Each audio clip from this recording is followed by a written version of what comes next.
Invité de Radio Lac Matin, Samy Canan, conseiller administratif de la ville de Genève, chargé de la culture. Il est à vos côtés, Béatrice Rulle. Bonjour Samy Canan.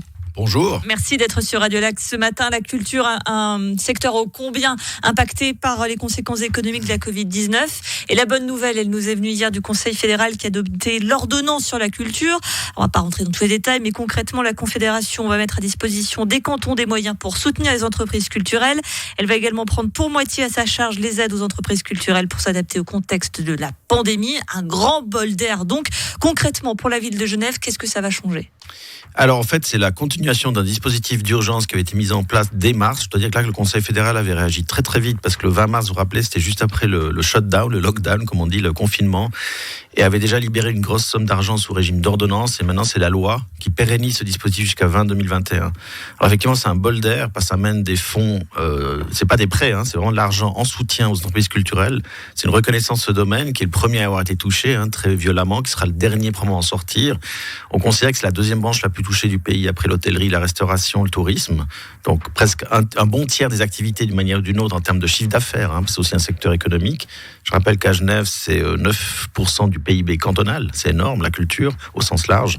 Si on pense à la vie nocturne aussi, à tout l'événementiel et tous les gens qui en vivent, pas seulement les artistes, mais les métiers autour, les techniciens, les graphistes, les scénographes et ainsi de suite. Donc effectivement, c'est un secteur très touché. Et donc, la règle, c'est que le canton concerné complète. Donc, on a une bonne discussion avec le canton de Genève, les communes et la loterie romande.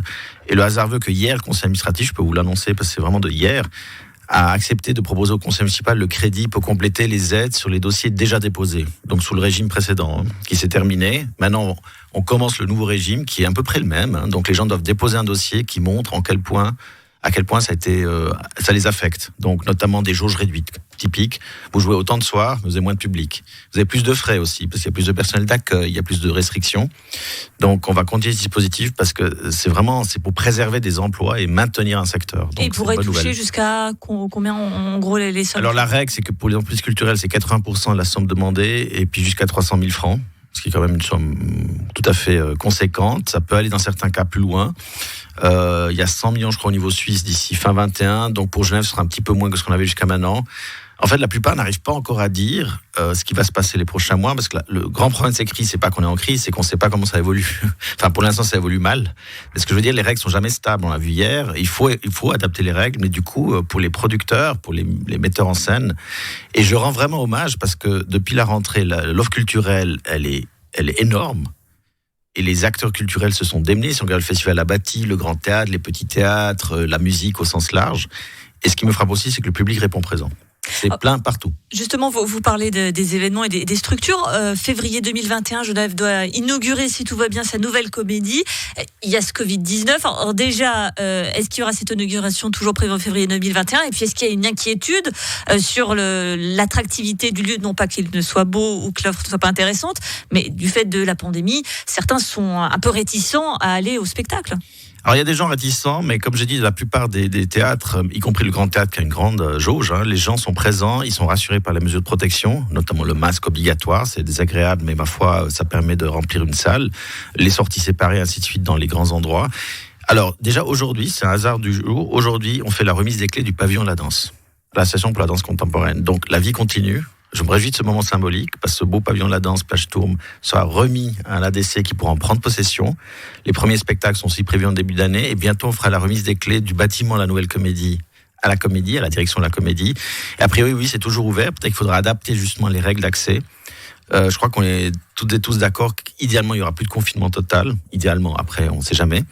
Et que le but, c'est de vivre maintenant avec, le moins mal possible et en s'organisant. Mais ça suppose aussi des soutiens, effectivement, des soutiens financiers, des soutiens organisationnels. Alors, des soutiens, et on apprend, hasard de l'actualité ou pas, que les producteurs de la revue ont utilisé une partie des 335 000 francs de subvention pour éponger les déficits des éditions précédentes, ce qui est évidemment contraire à la convention passée avec eux.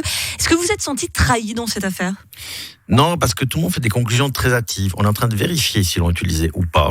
Donc, j'aime bien les gens qui savent à l'avance. Je remarque aussi que c'est un peu les concurrents quand même qui s'expriment beaucoup, mais c'est de bonne guerre, vous me direz. Non, effectivement, dans une convention de 3 ans, les gens ont le droit de lisser sur 3 ans déficit et bénéfices, sauf que personne ne pouvait prendre le Covid. Mais c'est clair que cette année, on a demandé aux gens, on a maintenu nous les subventions pour tout ce qui est annulé.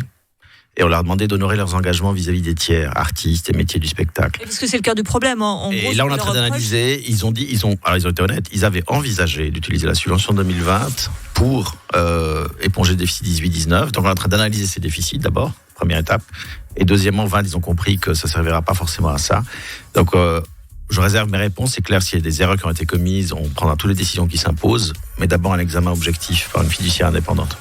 En ce qui concerne quand même juste ces comédiens, la priorité, c'est quand même qu'ils soient indemnisés. Absolument. C'est ce qu'on avait demandé à tout, quand on a écrit assez rapidement en mars, à tous les acteurs culturels. Écoutez, notre choix, c'est de maintenir les subventions, même si tout est annulé.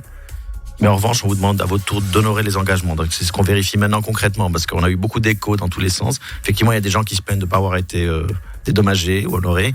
Après, il faut aussi voir que la revue, la subvention publique, contrairement à d'autres acteurs culturels, c'est une petite partie de leur budget. Parce que le gros de leur budget, c'est la billetterie, le sponsoring. Et ça, évidemment, ils n'avaient pas. Mais, disons, cette subvention doit quand même servir prioritairement à ça. On est d'accord. Merci beaucoup, Samy Kenan, conseiller administratif en ville de Genève, chargé de la culture. Et on ne peut qu'encourager tous les Genevois qui nous écoutent à continuer à aller au cinéma, au théâtre, dans tous ces rendez-vous culturels, en respectant bien évidemment les consignes de sécurité, masques et gestes barrières. Rappelons-le. Merci à vous. Merci à vous. Bonne journée.